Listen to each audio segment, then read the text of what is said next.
Welcome to my views and news. Firstly, Ethiopian PM Abiy has released a message in connection with Adwa Victory Day.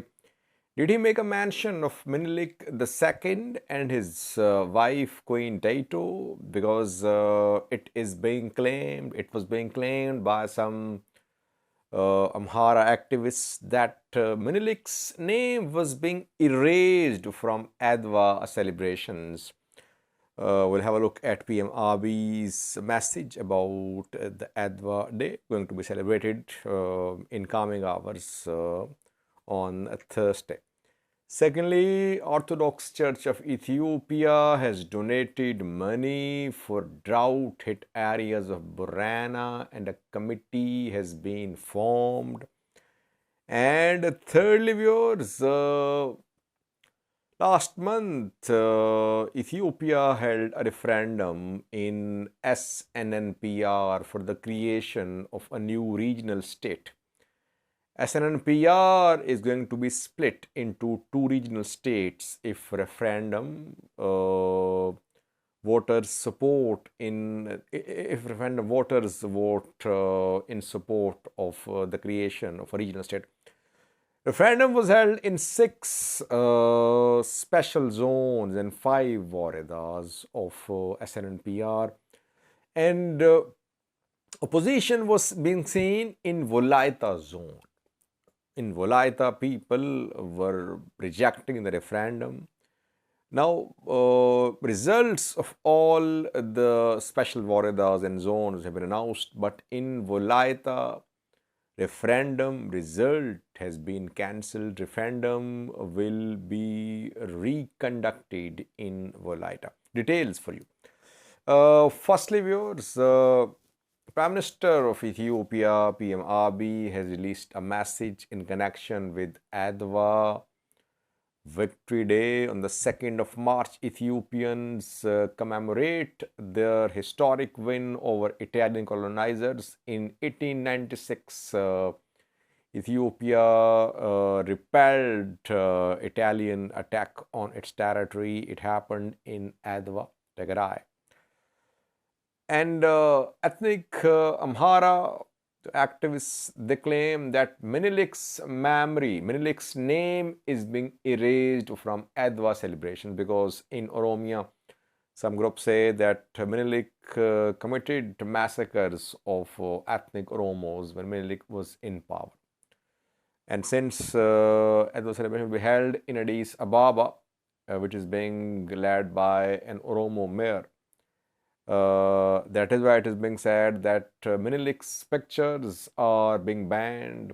Shirts with Menelik's pictures are not being allowed to be printed. The purpose is to erase Menelik's name from Adwa celebrations, and venue has been changed as well from Menelik Square to Meskel Square.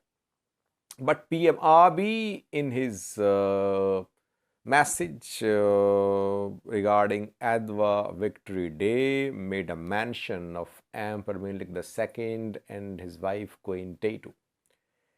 He praised them that they chose the right time and situation. They coordinated, they led entire Ethiopian army, both Menelik II and Queen Taytu, and that they had leadership and diplomacy skills which they used.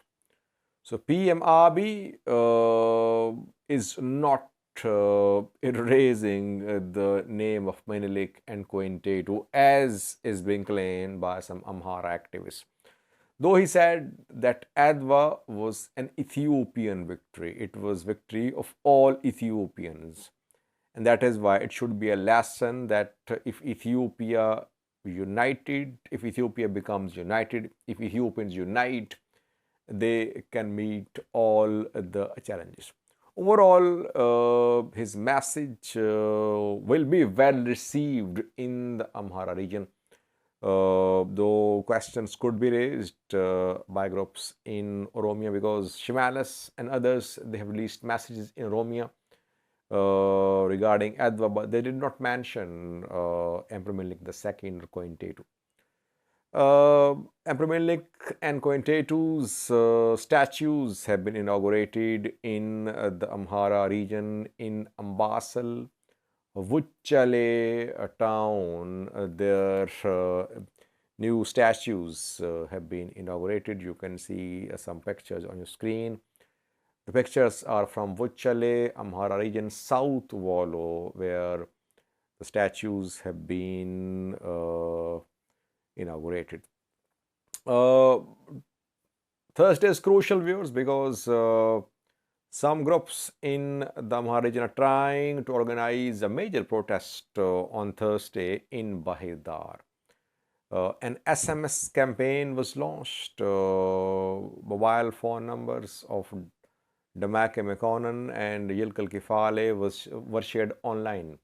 People were told to send messages to these two leaders for the release of Fano fighters, especially Zameen Kasi.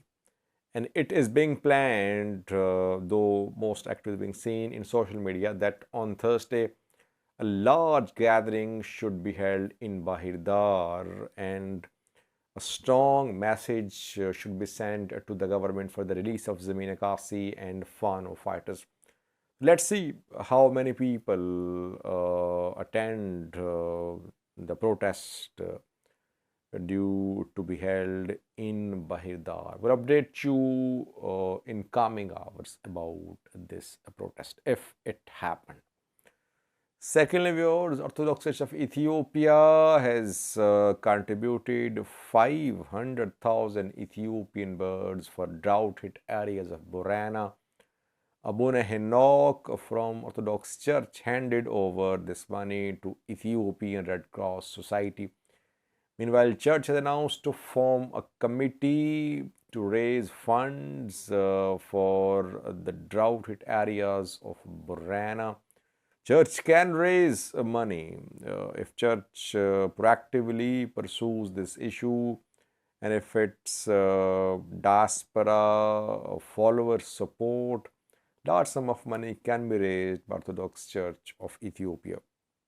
Thirdly, viewers, Wolaita zone. It's part of SNNPR.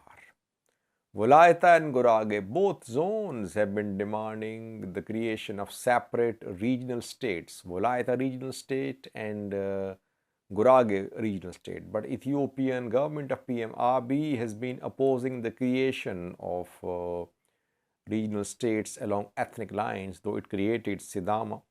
But after that, it created Southwest regional state. Now it is planning to create another state in SNPR. That is why referendum was held last month in February. Referendum was held in 6 zones and 5 special woredas of SNNPR. National Election Board of Ethiopia has announced the result of this referendum. The result announced by the election board is overwhelmingly in support of creation of a new regional state. 1.6 million voters supported the formation of this new regional state. Only 79,000, around 79,000 opposed the creation of the regional state. Wolaita's result has been cancelled by National Election Board of Ethiopia. Election Board claims that irregularities were committed in voter registration on polling day as well. That is why in Wolaita, referendum should be held again. Voter registration has been cancelled. New voter registration will be conducted. And after the completion of voter registration, referendum will be held again in Wolaita. And then final decision will be made whether to create a new regional state or not. And meanwhile, National Election Board of Ethiopia has written a letter to Ethiopian government to take action against those who created this problem, who committed irregularities, who were involved in voter fraud. So it means we could see large-scale arrests in Wolaita. Arrests could be of those groups which want a separate Wolaita regional state. They don't want Wolaita to be part of other special Boredas and zones. Let's see what happens. Overall, referendums in Ethiopia are like general election, which was held when PM Abiy was elected more than a year ago. That opposition parties boycotted. European countries did not send their election observers. And we saw that PM Abiy won overwhelming majority. Same is happening at referendums. Though people of Wolaita are largely opposing the referendum. But still, government wants to create this regional state with Wolaita as part of the regional state. And Gurage will remain part of SNNPR. So it means both Gurage and Wolaita will not have their separate regional states. Thank you for watching.